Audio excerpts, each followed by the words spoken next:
Le damos la bienvenida a Fernando Bastias.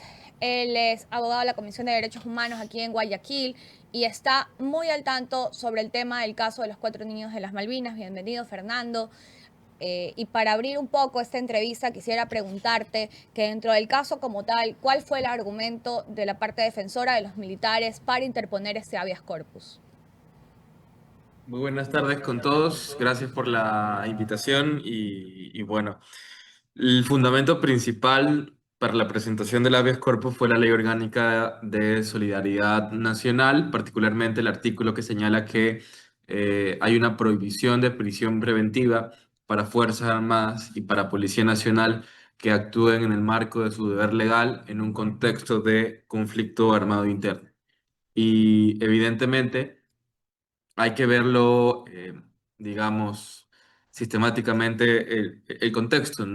La ley fue aprobada con la finalidad de ampliar el ámbito de actuación de la fuerza letal por parte de Fuerzas Armadas y Policía Nacional y garantizar un marco de impunidad para todos los casos, no solamente para bandas del crimen organizado, que de por sí también es ilegal, sino para cualquier tipo de personas. Entonces, justo veía también al asambleísta que intentaba señalar que esta ley no fue destinada para temas como casos de las Malvinas. Totalmente equivocado. O sea que, por ejemplo, si es que se llegase a confirmar que los militares asesinaron a los 4 niños de las Malvinas, entonces opera el indulto porque eso dice la ley. Si bien es cierto, hay una excepción de indulto para desapariciones forzadas, pero no hay una excepción del indulto para ejecuciones extrajudiciales. O sea que si militares de aquí a mañana asesinan a niños en contextos de operativos sin ningún tipo de control, como lo permite la ley, ahí también cabe el indulto. Me parece que ahí hay una doble moralidad y un intento forzado de proteger una ley que es evidentemente inconstitucional y que obviamente los abogados lo activaron porque la ley se ajusta tranquilamente a esa intención, que es garantizar impunidad. Pero en Ecuador, a pesar de que no muchos lo querramos reconocer, continuamos estando bajo un régimen de Estado constitucional y de derechos y justicia. Y ahí, frente al intento de aplicar una ley inconstitucional, las y los jueces tienen que aplicar primero la Constitución e instrumentos internacionales de derechos humanos. Y eso fue uno de los argumentos que nosotros usamos para que el tribunal rechace esta demanda de habeas corpus, que dicho sea de paso, se presentó la semana anterior. Hubo ya una primera audiencia la semana anterior. Si no fuera porque el juez penal que ordenó la prisión preventiva y que fue convocada a la audiencia dijo, aquí tienen que estar los familiares y el fiscal, nunca nos hubiéramos enterado de que esto estaba pasando. Qué Wow, terrible. Increíble. wow. Increíble. Oiga, hay una cosa que yo, mientras veía hablar a los padres, decía, porque a veces ves documentales de eh, secuestros, asesinatos en varias partes del mundo, y tú dices, chuta, es tan duro, pero dices, bueno, ya dado el caso, existe la justicia, la policía. Ah, caramba, pero en este caso es los que nos cuidan, los que están haciendo las desgracias a las familias, los ecuatorianos. O sea, ya ¿quién va a hacer justicia si la misma justicia es la que cometió esta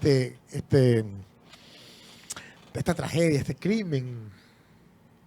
Bueno, no sé, ya es algo terrible. Fernando, la pregunta que mucha gente se hace, ¿se puede hacer retroactivo esta ley? Porque esto pasó antes de la ley. Lo que ocurre es que existe, relacionado a personas privadas de libertad, el principio de favorabilidad, que sigue siendo un principio de mera legalidad. Es decir, en procesos penales, si hay algunas normas que pueden favorecer a una persona privada de libertad, hay que aplicarla. Pero el problema no es solo eso, porque evidentemente las leyes pueden favorecer, por ejemplo, a acceder a beneficios penitenciarios o reducciones de la pena, pero nunca se puede aplicar y retroactivamente una ley para temas de impunidad. No se puede aplicar el principio de favorabilidad para dejar en impunidad un caso. O, por ejemplo, la prisión preventiva nació por el riesgo procesal que existía de la destrucción de la prueba. Por eso están los militares ahora en prisión preventiva. Entonces yo no puedo aplicar el principio de favorabilidad ignorando este riesgo que existe. Hay que analizar las normas en su integralidad. La ley de solidaridad nacional no es la única ley que existe en el régimen jurídico. Por eso decimos, no es solo una ley inconstitucional, sino que es una ley inaplicable. Ningún juez va a decir que en el marco de una actuación policial o militar hay un conflicto armado interno, porque no existe un conflicto armado interno en Ecuador. Lo dijo la Corte Constitucional, no se lo han dicho organismos internacionales, pero el problema que ocasiona, y en relación al comentario de Danilo, no es solo que Fuerzas Armadas y Policía Nacional están ahora cometiendo delitos, sino que a la hora de actuar, cuando deben actuar, ellos van a estar confundidos sobre cuál es el marco legal, porque siempre dicen, no, el problema son las leyes, pero siempre han habido leyes que han respaldado a la Policía Nacional y a Fuerzas Armadas a actuar cuando deberían actuar. El problema es que se ha construido todo un show mediático para decir, no, es que tienes que disparar a matar. No se dispara a matar, se dispara para neutralizar. Y si el resultado de esa neutralización muere alguien, eso es una actuación en el cumplimiento de un deber legal. O sea, la cuestión penal es tan compleja que no se puede solo decir las leyes protegen a los delincuentes. El ordenamiento jurídico permite a Fuerzas Armadas y Policía Nacional actuar. Pero ahora, con esta ley que lo que hace es un shampoo del derecho internacional humanitario y el derecho penal, nunca antes la policía va a estar tan confundida como ahora, porque hay un régimen jurídico de actuación inaplicable y que saben perfectamente que es inconstitucional. Entonces, genera un problema. No van a saber qué hacer a la hora de una determinada circunstancia. Fernando, ¿cuándo está previsto conocer los resultados de si se atiene o se pueden amparar los militares implicados en el habeas corpus? La audiencia va a ser el día viernes a las 3 de la tarde. Para nosotros no hay ninguna posibilidad en que ese habeas corpus pase. Más allá del argumento que ya mencioné sobre la impertinencia de la aplicación de esta ley en el caso concreto, el habeas corpus no es para reformar una orden de prisión preventiva. Es decir, el mismo juez que ordenó la prisión preventiva puede después volverle a revisar y decir, bueno, cambiaron las circunstancias, levanto la prisión preventiva. Porque la prisión preventiva no es una sanción, es una medida cautelar. Puede ser revisada en cualquier momento, pero no puede ser revisada a través de un juez constitucional. Tiene que ser revisada a través del mismo juez penal que la ordenó. Ahora, el 10 de julio es la audiencia preparatoria y evaluatoria de juicio. Eh, y también es la audiencia de revisión de medidas. En esa audiencia, que es la audiencia legítima para discutir sobre la prisión preventiva de los militares, la defensa de los militares van a volver a decir exactamente lo mismo. El viernes les van a negar el habeas corpus. Y van a volver a decir lo mismo en la audiencia de revisión de medidas. Entonces, el problema no es solamente la forma, sino que el problema es la ley. Y allí el criterio que nosotros le dimos al tribunal y también se lo vamos a dar al juez penal en la respectiva audiencia, es que si tiene dudas sobre la constitucionalidad de una ley, conforme lo establece la Constitución en nuestro país, cuando a un juez se le pide aplicar una norma que tiene vicios de inconstitucionalidad, lo que puede hacer es suspender el proceso, enviar la norma a la Corte Constitucional y preguntarle, esta norma, para mi criterio, es inconstitucional por estas razones. ¿Qué opinas tú? Y la Corte decide, no, no es inconstitucional, continúa tu proceso, o decide, sí, si es inconstitucional, no la apliques y continúa tu proceso. Eso puede hacer también el tribunal de este viernes y eso también lo puede hacer el juez penal en su momento cuando vaya a ocurrir la revisión de medidas.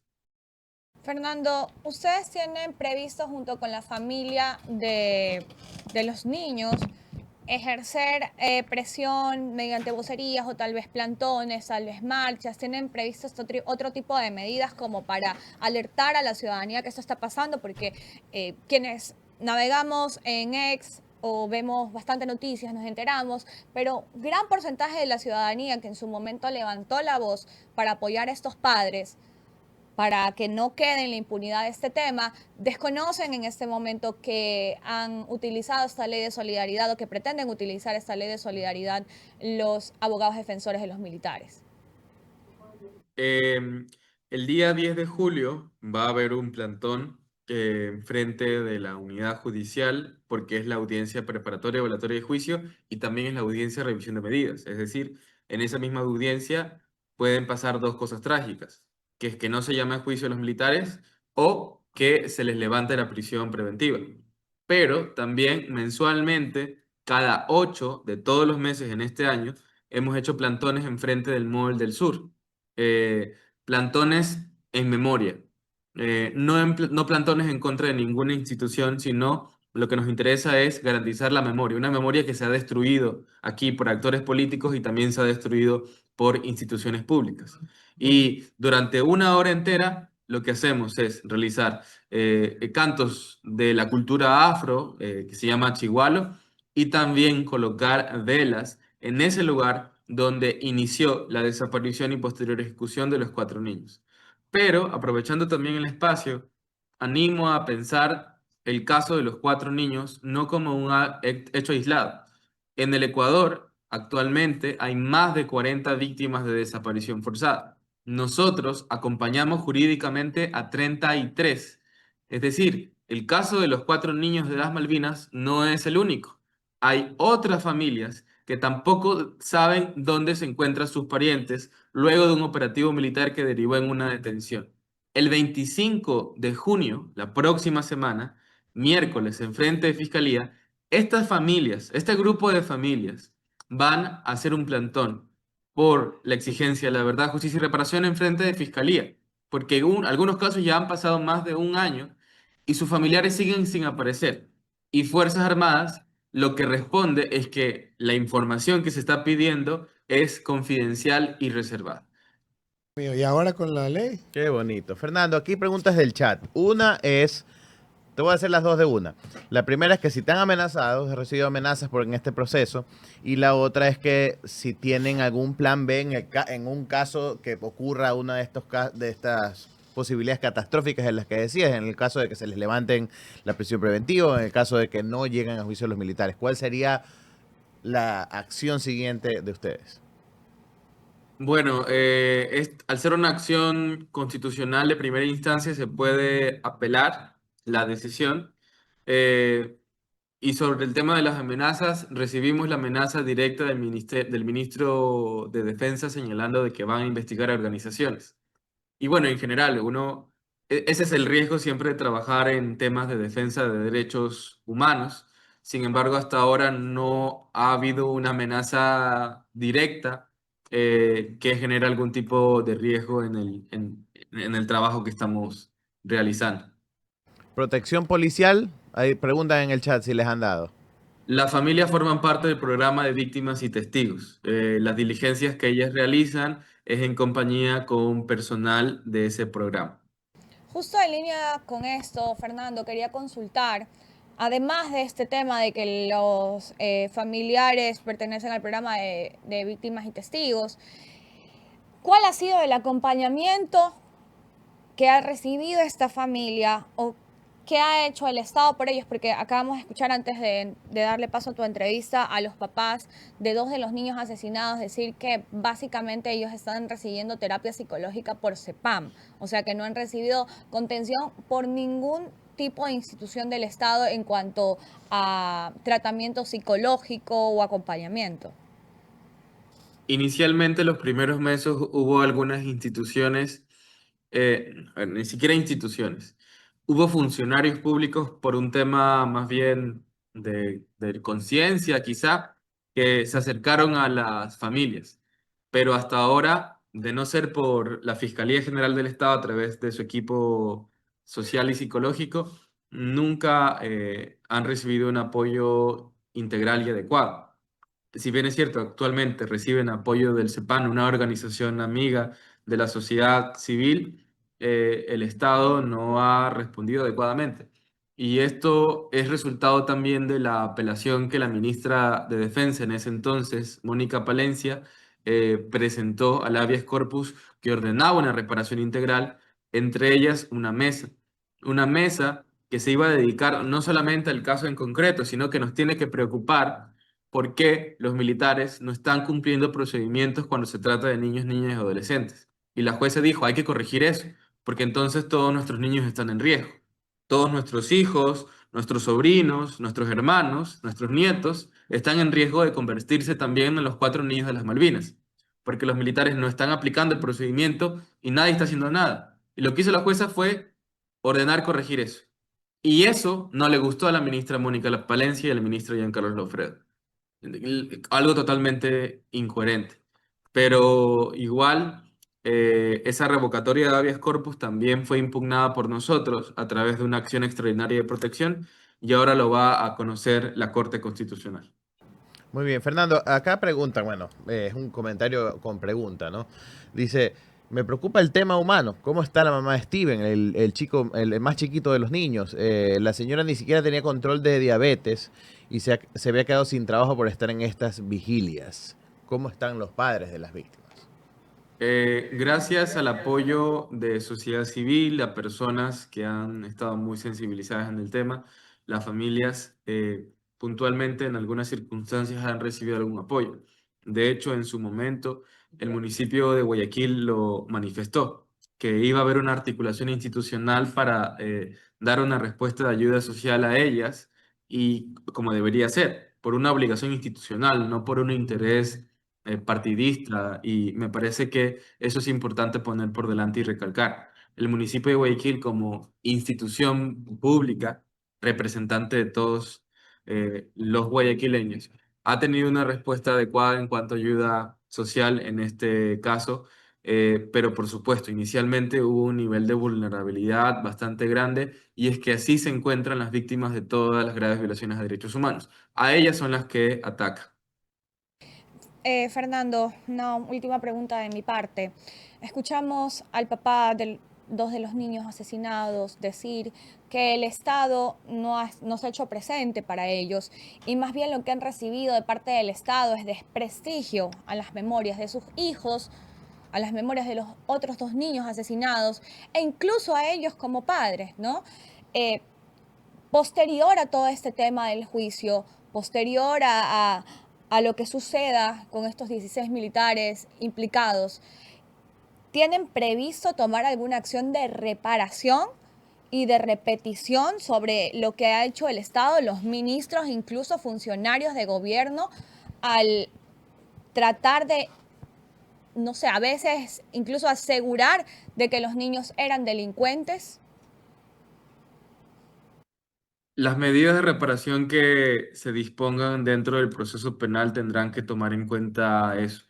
Sin embargo, hay que tener claro que solo se está investigando la desaparición forzada. La muerte de los niños continúa en investigación previa y nosotros siempre lo vamos a decir, independientemente de quién jaló el gatillo, el Estado fue el responsable de ubicarlos en esa circunstancia, pero además de agravar posterior a la desaparición y posterior a la muerte la circunstancia de los padres. Todo el ataque que ellos han recibido fue a partir de declaraciones irresponsables del presidente de la República y del ministro de Defensa. La obligación de un funcionario público en este tipo de circunstancias es primero ofrecer todas las garantías en la investigación y lo segundo es ofrecer todo tipo de ayuda necesaria a las víctimas, ni más ni menos. Pero en este caso se intentó insertar dentro de la opinión pública una justificación frente a lo que estaba ocurriendo. Y eso convierte también al ministro de Defensa en responsable del agravamiento de la situación de los familiares, indistintamente de la responsabilidad estatal, si hay una responsabilidad concreta en el ministro de Defensa por lo que pasó. Fernando, tú dijiste en un momento que este caso de las Malvinas, de los niños de las Malvinas, es uno de 40 casos, que ustedes tienen 33 casos que están representando de manera jurídica. Cuenten, lo que te diría más bien es que cuenten con nosotros porque no toda la gente lo sabe, no toda la gente conoce esos casos y dicen, ay, es un caso por ahí Es algo aislado. aislado, un hecho aislado. Pero sí. no es noticia que hay un montón de casos más y está la gente callada ni sabe que existen otros casos. O sea, esta cancha la dejamos abierta para que venir a tocar estos temas también aquí, porque sí es importantísimo que la ciudadanía conozca también esos otros casos para, al menos desde la presión a través de los medios, poder ayudar a visibilizarlos y a presionar a que la justicia meta la mano urgentemente en estos casos, sobre todo en eso que me está diciendo que tienen más de un año en el que los padres no saben nada de sus hijos o los familiares no saben nada de estas personas que tienen desaparecidas, ¿no? Como dijo, bien había dicho el presidente, había salido a declarar héroes a los niños antes de saber el paradero de ellos, ¿no? El desenlace. Y ahora, Yo tengo una pregunta que no tiene que ver directamente con lo que estamos hablando, pero sí tiene que ver. Dado que se ha aprobado esta ley en la Asamblea, que tiene algunas aristas inconstitucionales, ¿qué podemos esperar nosotros como ciudadanos de la Corte Constitucional acerca de la inconstitucionalidad de esta ley? ¿Qué va a hacer o qué esperamos? Sí, ahí solamente para completar el comentario sobre la cantidad de casos que hay, pueden revisar nuestra página web o nuestro Instagram. Nosotros tratamos de siempre difundir los afiches de las personas desaparecidas, principalmente en casos de militares. Ahí está toda la información, inclusive hay otros niños también que han sido detenidos desaparecidos.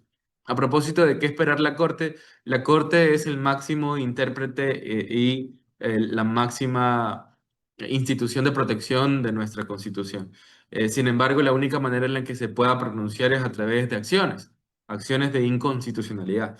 Y ahí hay un llamado a no solamente a las universidades, sino a los cuerpos colegiados de abogados y abogadas en presentar las acciones respectivas.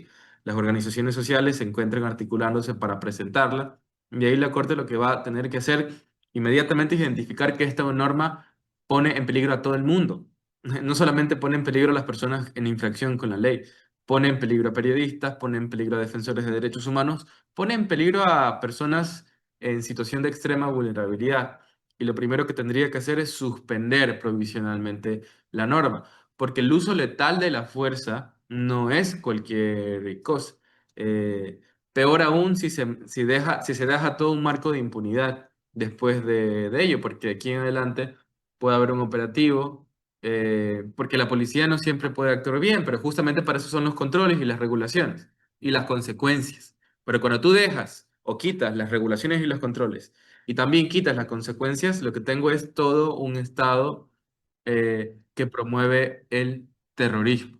Justo el día de ayer vino un caso bastante grande de personas que se habían subido a un colectivo para ir a un sepelio. Una familia había contratado dos colectivos, familias afro, familias afro que habían metido de Esmeraldas, de otras partes de Guayaquil, y contrataron a dos colectivos.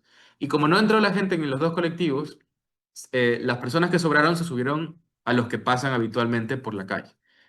Luego se subieron 5 personas armadas. El chofer tocó el timbre, los timbres que tienen para llamar a la policía, y luego fueron rodeados por la policía.